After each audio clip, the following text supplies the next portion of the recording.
back to Brashonomics. I am Ben Brashen here. Cyber Monday. Do your shopping, save some money.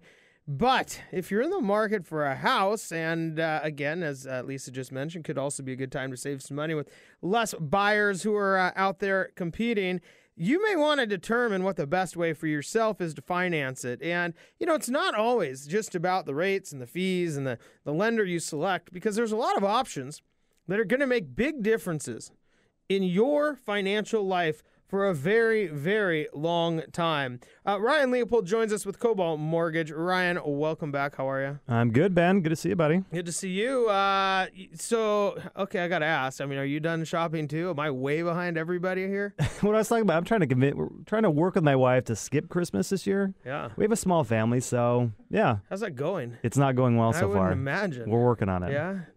I said, no Christmas tree. She goes, well, what about a small Christmas tree? I said, so we're in compromise mode right now. Yeah. Yeah. Costco, plastic ones, man. That's there where it's go. at. I like it. Those things are great, and I don't want to get too far into this, but until you got to pack them up, and they don't refit in the box. Where do you store them at? Ours is like 12 feet tall, and yeah, they take up a lot of space. Like, where do you store them at for 12 more months? Yeah, tell me about it.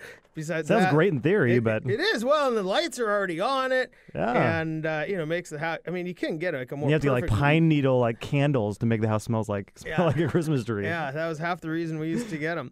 Well, a lot of people maybe want a house with a Christmas tree, and they realize that it's going to cost some money, and most people are getting mortgages these days who do buy a house. Ryan, what are some of those, the loan programs? People are always hearing, well, what type of loan should I get? Mm-hmm. And talk a little bit about maybe the programs that are out there that people should think about and the pros and cons of each. Yeah, so really to make it simple, and it really is a question that we get a lot on the mortgage side, and also there's a lot of misconceptions about the different loan programs. So really, there's two ways you can look at this. There's fixed rate mortgages, which are traditionally are 30 and 15-year fixed mortgages, and you can also do 10 and 20. That means if you do a 30-year fixed mortgage, that means it's amortized over 30 years to give you a certain payment. Principal and interest payment over that period of time. And at year 30, you pay it off. Yeah. So if you did 15, obviously it just pays it off faster because you're amortizing over a shorter period of time. But the negatives of that are going to be the payments are going to be higher because it's amortized over a shorter period of time. Same idea as getting maybe a car loan where somebody's looking at a 3 or 5 or 7 year car loan. It's just higher payments if you do a lower term, but you tend to have lower interest rates on the lower terms as well. So that kind of comes into some positives and negatives there. And then the other scope of it, you have ARMs, known as adjustable rate mortgages, meaning you have interest rates that are fixed for periods of time, still amortized over 30 years, but an interest rate will be fixed over 3, 5, 7, or 10 years.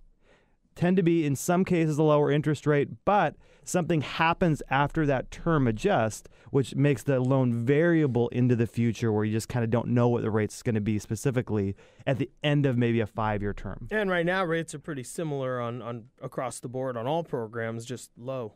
Yeah, I think where maybe ARMs were more prevalent, let's say 5 to 7 years ago, because there was a bigger gap between a 30-year fix and let's just say a 5 or 7 year ARM. There was a definite advantage to take advantage to do an ARM.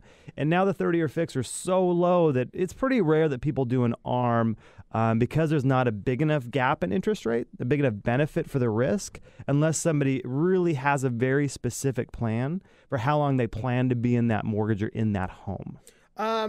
Ryan, with a lot of financial planners that we have on this show, we've talked about, paying off a loan as fast as possible, potentially with a 15-year loan, maybe with a 10-year loan. But there's some advantages to maybe getting a 30-year and then paying it down faster, maybe upon a 15-year term, even though your rate might be a little bit higher, and that's simply just the flexibility, isn't it? It really is. So a lot of people come in and they want that, like you said, they want to have their home paid off faster, so they like the concept and the idea of a 15-year fixed mortgage. But you look at it, that you're obligated to make that payment, which is a much higher payment than, say, a 30-year fixed mortgage. Even though the rates may be a little bit lower, you're obligated to make a much higher payment. So if something changes financially down the road, it's not easily reversible to go back to maybe a 30-year fixed, and you'd have to do a whole new refinance, spend all the money, and plus if rates could be higher. And if something is bad, and maybe a spouse loses a job, you lose half an income, you go to part-time, whatever it may be, you may now not qualify for the mortgage.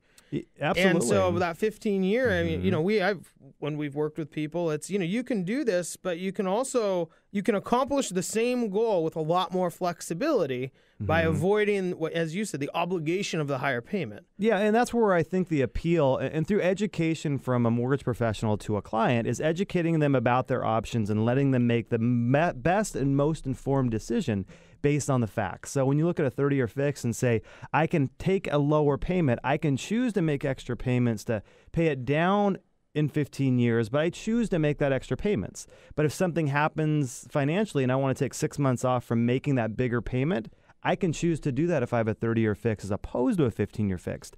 And it may come down to they want to put money in other areas as opposed to going into their mortgage down the road instead of making that extra money towards a 15-year term. With rates where they are right now, I mean, a lot of people are thinking there's much better places to invest money than paying down a loan at 3% or 3.5%. Yeah, it could be putting it towards college funds, more money into savings, which, maybe more money into retirement, paying down debt. There's multiple different things you can look at. If you look at a mortgage as being a financial instrument to your overall financial plan and strategy, it really has a huge impact because for a lot of people, that debt is the biggest debt they have attached to one of the biggest assets they have. So managing that debt to meet their other financial objectives is a big deal. Do you find that most people come in with some misconceptions about the, what type of loan they should have? I mean, do people come in and go, I want a 30, I want a 15, I only want an ARM, and where do maybe some of those misconceptions come from? Well, I think that people come in and they say those things. Most people, they divert to a 30-year fix all the time. Okay. Sometimes they go straight to a 15. It's rare that people come in and say they want an ARM because there's a lot of fear over an adjustable rate mortgage because of all the press that's happened over the last couple of years. And in some cases, that's true, and people should be concerned. But the media has also blown it way out of proportion because most people who had ARMs that they took out 4 or 5 years ago, their rates are really low, a lot lower than the 30-year fix. So after they adjust in a low interest rate environment, they're actually really low. That's something that in the crisis talk, the adjustable rate mortgages are going to kill everybody.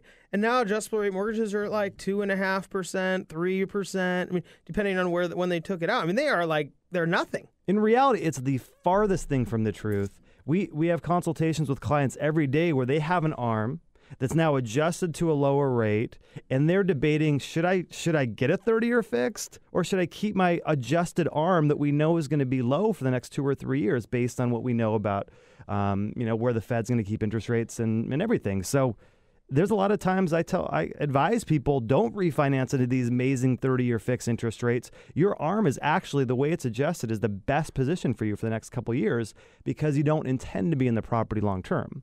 So it's kind of just knowing the facts of how it all works, and I think that's where the biggest misconceptions come in, is consumers just don't know all the facts. And the challenge is, rightfully so, they don't know who to trust.